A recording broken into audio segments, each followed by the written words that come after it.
Very good morning, children. कैसे हैं आप बच्चों? I hope you all are fine. Okay, and I just hope you all are studying also very properly. आप सभी की studies अच्छे से हो रहे हैं, ठीक है? Okay, class 6.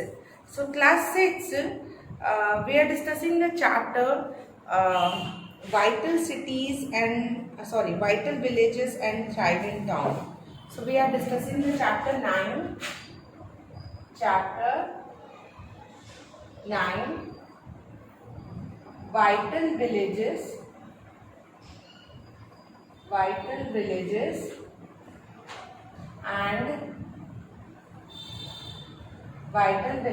and thriving town. Vital villages and thriving town.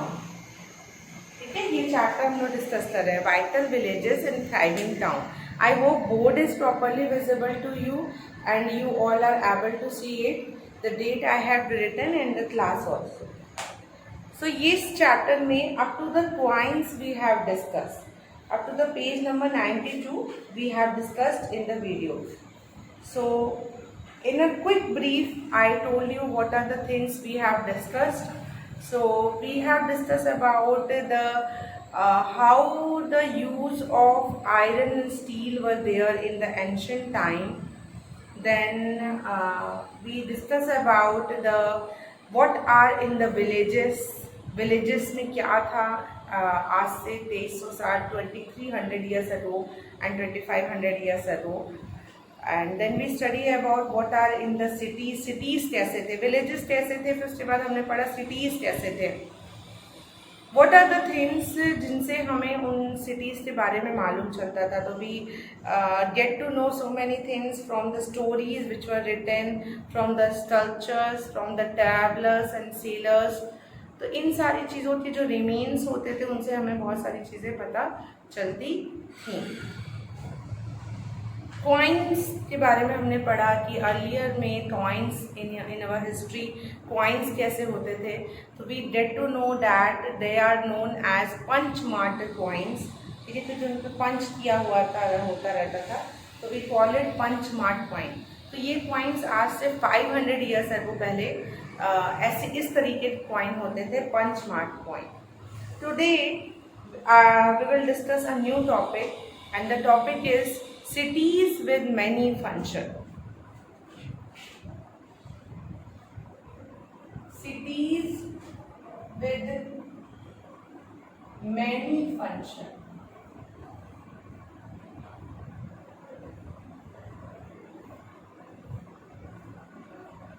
Cities with many function. ये चैप्टर है, ठीक है. Cities with many function. So इसे पढ़ते हैं. Very often a single town was important for a variety of reasons. A single town was important for a variety of reasons.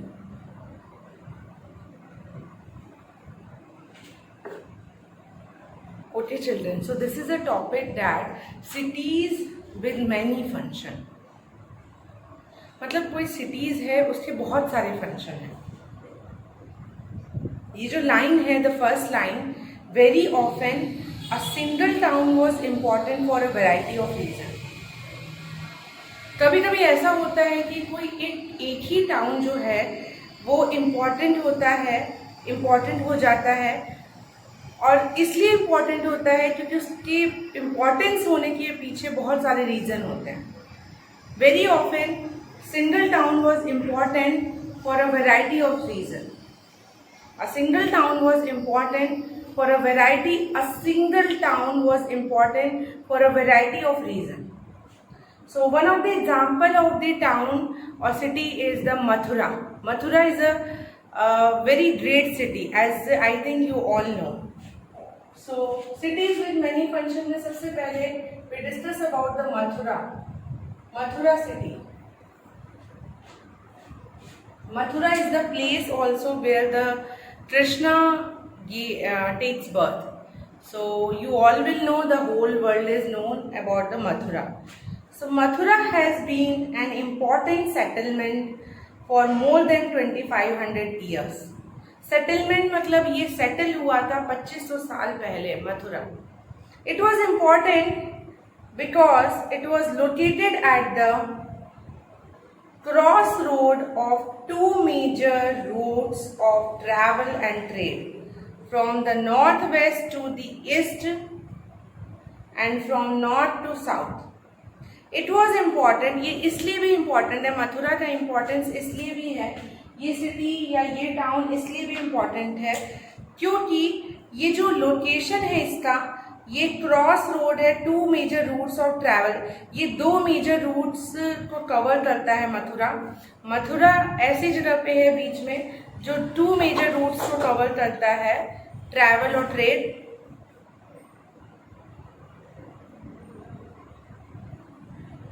ठीक है, it cover the two major routes located at the crossroad of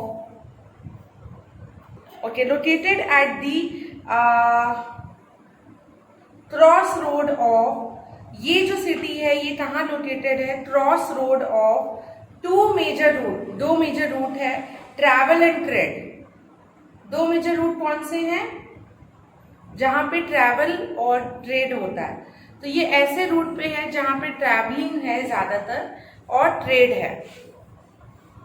So I just hope children you all understand about that why the Mathura is important, because ये इसका जो location है ये cross road पे two major routes हैं travel और trade के, from the north west to the east, and from north to south. There were fortification around the city and several shrines. There were fortification around the city. City के पास बहुत सारे मतलब city जो है पूरी तरह से fortificated है और several shrines हैं. Farmers and herders from adjoining areas provided food for people in the city. तो मथुरा जो सिटी है वो क्यों इम्पॉर्टेंट है? So there are so many reasons behind it. बहुत सारे रीजन्स हैं उसके इम्पोर्टेंस के, मथुरा के इम्पोर्टेंट होने के. क्योंकि क्या रीजन्स हैं? रीजन्स ये हैं कि एक तो लोकेशन, इसका लोकेशन ऐसे जगह पे है जहाँ पे सबसे ज़्यादा ट्रैवलिंग हो रही है और ट्रेड हो रहा है. ठीक है. देन यहाँ पे फार्मर्स यानी जो किसान हैं या हर्डर्स मतलब जिनके पास हर्ड्स होते हैं, झुंड होती हैं, तो ये लोग क्या करते हैं, ये लोग फूड प्रोवाइड करते हैं वहाँ के लोगों को, for the people in the city. Mathura was also a centre where some extremely fine sculpture was produce. ये वो सेंटर है जहाँ पे कुछ फाइन स्कल्पचर भी है जो कि प्रोड्यूस होते हैं. ठीक है, extremely fine sculpture was produce. ठीक है. अराउंड 2000 ईयर्स एगो, 2000 साल पहले Mathura become the second capital of the Kushanas. Mathura जो था वो कुशानास का सेकेंड कैपिटल था. About whom you will be reading in the chapter 10. Mathura was also a religious centre. ये तो सभी को ही जानते हैं कि ये बहुत ही रिलीजियस सेंटर है. क्यों? क्योंकि वहाँ पे क्या क्या चीज़ें हैं. देयर वर बुद्धिस्ट मॉनेस्ट्रीज हैं और जैन के श्राइन्स हैं. And it was an important centre for the worship of Krishna. It was an important centre. Mathura में कृष्ण जी के दर्शन के लिए लोग आते हैं या जाते हैं. So there are so many reasons behind being famous of the Mathura city. Several inscriptions on surfaces such as stone, slab and statues have been found in Mathura. Mathura में बहुत सारे इंस्क्रिप्शन जो हैं वो स्टोन पे लिखे हुए हैं, स्टैचू पे बने हुए हैं. ठीक है, जो कि मथुरा में मिलते हैं. इंस्क्रिप्शन आपको आई थिंक पता ही है बेटा. Students you all know inscription, जो लिखा हुआ होता है स्टोन्स पे लिखे होते थे.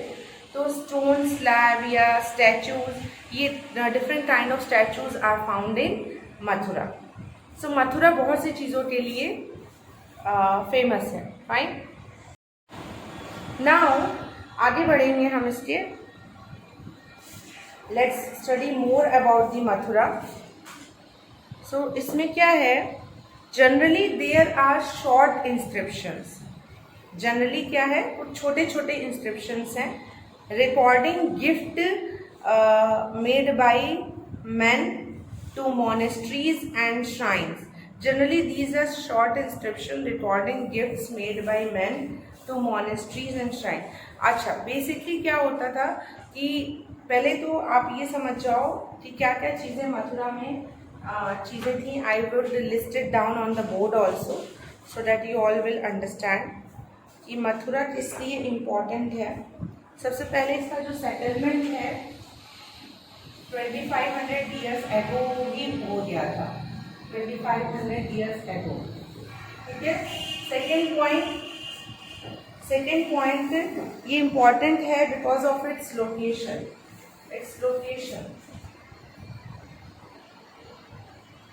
जो कि लोकेशन कहाँ है, ट्रैवल, रूट्स ऑफ ट्रैवल और ट्रेड. ये ट्रैवल और ट्रेड के रूट्स पे आता है. देन यहाँ पे फाइन स्कल्पचर के लिए भी मथुरा फेमस है. फाइन स्कल्पचर, बहुत ही बारीक काम होता है स्कल्पचर का, दिखता है यहाँ. SCULPTURA.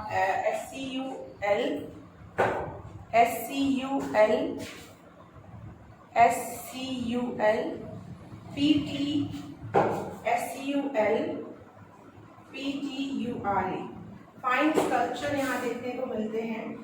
लोकेशन, ठीक है. देन मथुरा जो है वो सेकंड कैपिटल है कुशानास का. ये सारे पॉइंट्स बेटा आपको मदद करेंगे लिखने के लिए. Second capital of Kushanas. Mathura 2500 years ago ही पहले ही सेटलमेंट हो गया था. इसका लोकेशन की वजह से इम्पोर्टेंट है क्योंकि इसका जो लोकेशन है वो ट्रैवल और ट्रेड के रूट पे है. फाइन स्कल्पचर के लिए फेमस है. और then second capital of Kushana. ये क्या है, सेकंड कैपिटल है कुशानास का. ओके. देन मथुरा और किन चीज़ों के लिए जाना जाता है. मथुरा एक रिलीजियस सेंटर भी है.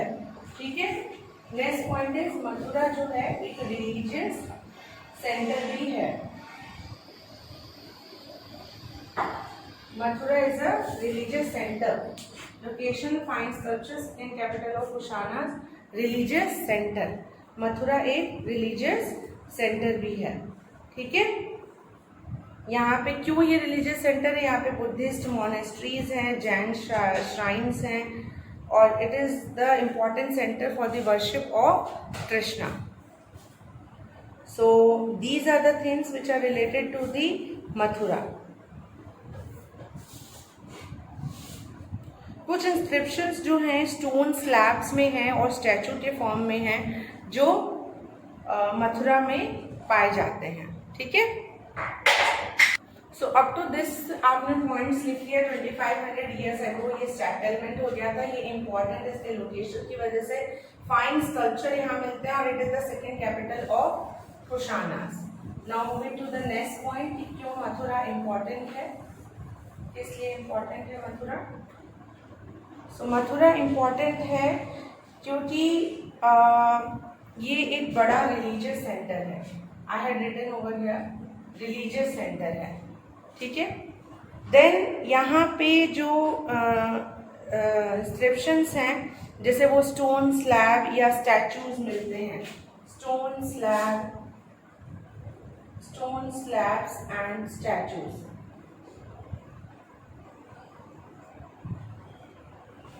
Stone slabs and statue. Religious centre, stone slab and statue. So ये सारी चीज़ों के लिए मथुरा फेमस है.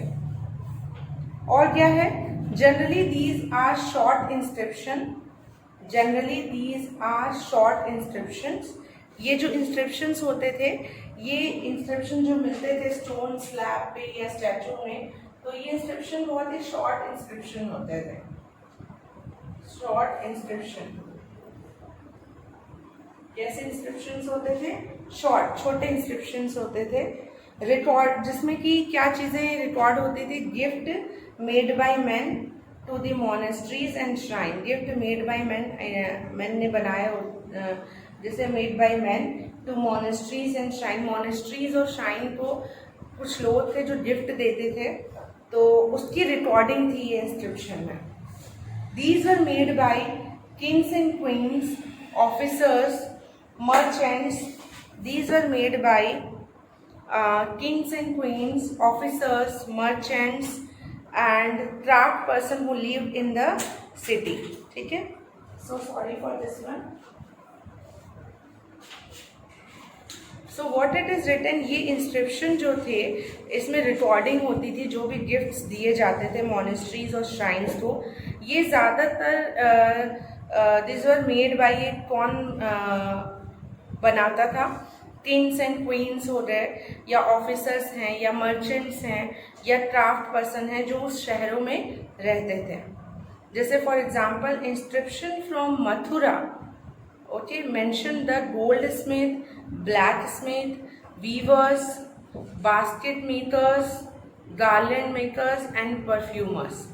तो मथुरा में जितने भी इंस्क्रिप्शंस थे उसमें ये सारे लोग देखने को मिलते हैं, जिससे हमें पता चलता था कि उस टाइम किस तरीके के लोग थे या शहर कैसा था, एंड मथुरा में क्या क्या होता था या कैसे लोग थे।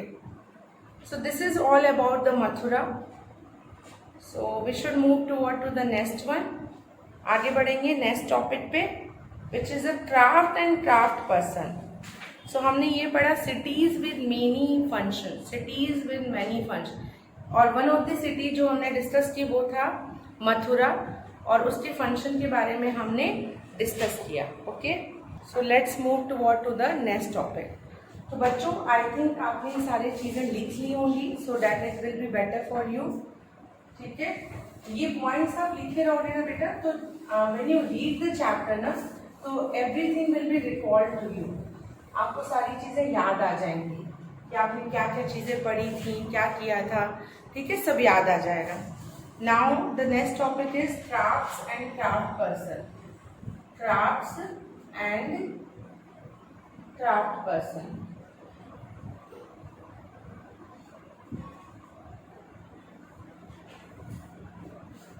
crafts and crafts person, here is also S। तो ये टॉपिक है कि क्राफ्ट्स किस तरीके के थे और क्राफ्ट पर्सन कैसे थे, यानी वो जो उन्हें बनाता था, जो क्राफ्ट्स को बना रहा है, जो चीज़ों को बना रहा है, तो it is known as craft person. ठीक है, जैसे pot, a kind of antique pot is a craft, and those who make it is known as the craft person। okay, so crafts and craft person, तो चलिए उनके बारे में पढ़ते हैं।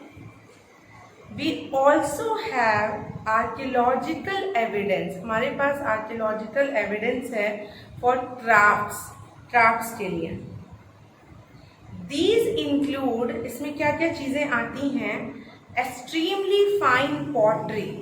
ठीक है, आपको बहुत सारे क्राफ्ट में पॉटरी जो है वो बहुत ही ज़्यादा आपको दिखेगी। When you visit to the Sarnath में आप विजिट करेंगे तो आपको पॉटरी दिखेगी, बहुत different kind of fine potteries रखी हुई हैं in an exhibition. So these include extremely fine pottery known as the northern black polished ware, known as the northern black polished ware। it gets its name, इसको, अच्छा, ये जो extremely fine pottery होती थी इनका नाम है northern black polished where. Learn कर लेंगे नॉर्दर्न ब्लैक, इन जो फाइन पॉटरी है उनको कहा जाता था northern black, NORTHERN, northern black, okay, northern black polished where, northern black polished where. Northern black polished where, ठीक है, ये बोला जाता है। It get it's name from the fact that it is generally found in the it get its name, इसका नाम मिला है from the fact that it is generally found in the northern part of the subcontinent, ठीक है। It is usually black in color and has a fine shine। ये जितने भी pottery मिले, जितने भी पॉटरी के एविडेंसेस मिले, क्या था कि ये जो पॉटरी थे ये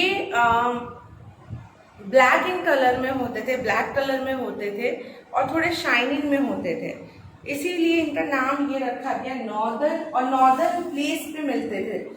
सो आर यू अंडरस्टूड? ये जो फाइन पॉटरी थे उस टाइम के क्राफ्ट्स में आता था, वन ऑफ द क्राफ्ट, तो इसका नाम क्यों नॉर्दर्न ब्लैक पॉलिश्ड वेयर रखा, क्योंकि वो नॉर्दर्न साइड में ज़्यादा मिलते थे, ब्लैक कलर में ज़्यादातर होते थे और पॉलिश होते थे, एक शाइन टाइप का रहता था। So that is why it is known as northern black polished wear. Okay, clear? Remember that the archaeological evidence for many craft may not have survived. बहुत सारे archaeological evidence हैं जो कि survived नहीं हुए हैं। We know from the test that the manufacture of cloth was important. कपड़ों के बारे में जो भी चीज़ें, कुछ एविडेंस तो नहीं आर्कियोलॉजिस्ट के पास आए, इनके बारे में जो भी जानकारी है हमें कहाँ से मिलता है? ये हमें टेस्ट से मिलता है, जो भी टेस्ट लिखे गए थे उस टेस्ट से मिलते हैं कि about the manufacture of the cloth. There was a famous centre such as Varanasi, जहाँ पे आप अभी हैं, in the north and Madurai in the south. Both men and women worked in these centers। जैसे वाराणसी में बनारसी साड़ी बहुत फेमस है, तो क्लोथ की बात हो रही है। मदुराई में भी साउथ की साड़ीज आर वेरी फेमस, ठीक है। So what is happening, many craft person, बहुत सारे क्राफ्ट पर्सन और मर्चेंट्स नाउ फॉर्म्ड एसोसिएशन, उन्होंने एक एसोसिएशन फॉर्म किया नोन एज श्रेणीज। उस टाइम में बहुत सारे क्राफ्ट पर्सन और मर्चेंट्स ने एक एसोसिएशन फॉर्म किया जिसका नाम रखा उन्होंने श्रेणीज, ठीक है। तो children we get an information about the fine pottery. ये पॉटरी के बारे में आपको समझ में आता है, वन ऑफ द क्राफ्ट, ठीक है, जिसे नॉर्दर्न ब्लैक पॉलिश वेयर कहा जाता था। पर क्यों कहा जाता था वो भी हमने पढ़ लिया। नाउ हमने ये भी पढ़ा कि कुछ मैन्युफैक्चर ऑफ क्लोथ होते थे बट उनका कोई एविडेंस नहीं है, ठीक है। Then many craft person merchant ने कुछ एसोसिएशन बनाया था जिसको कहते थे श्रेणीज। इट इज नोन एज श्रेणीज। देखिए बच्चों, क्या है कि कुछ टिपिकल टर्म्स हैं आपकी बुक में जो दिए गए हैं which be known as hard words. तो इससे दैट हार्ड वर्ड्स की मीनिंग क्या है, that it is very important for you all to understand. So श्रेणीज of these श्रेणीज of craft person, ये जो श्रेणीज थे craft person के, these श्रेणीज of craft person provided training। इन लोगों को ट्रेनिंग प्रोवाइड की जाती थी, procured raw material and distributed the finished product।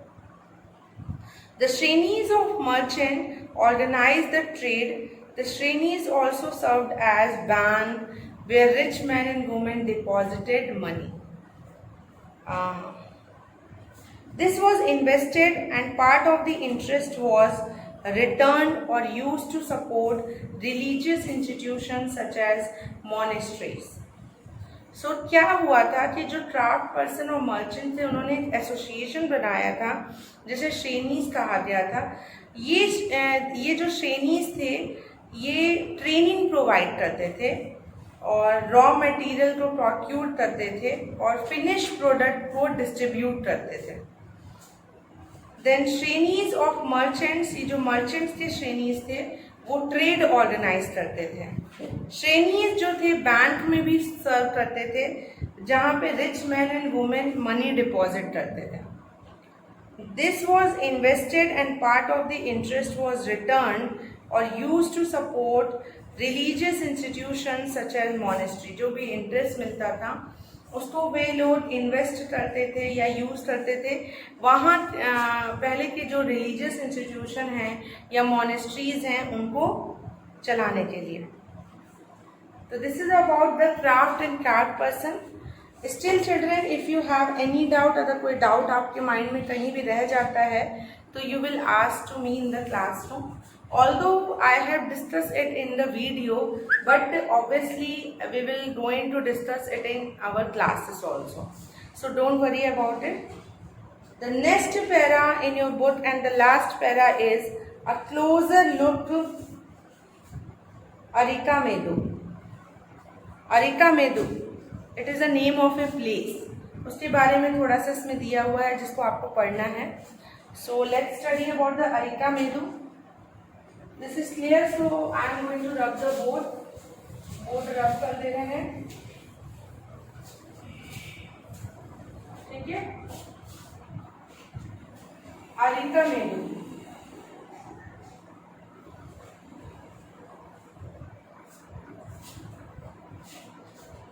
Arika Medu. Find Arika Medu. आपको आपकी बुक में दे रहा है कि अरिका मेदू को आपको फाइंड करना है on map 7 page 113 and read the boats on Rome on page 96. ठीक है. So don't go into that much detail में नहीं चाहिए. ठीक है.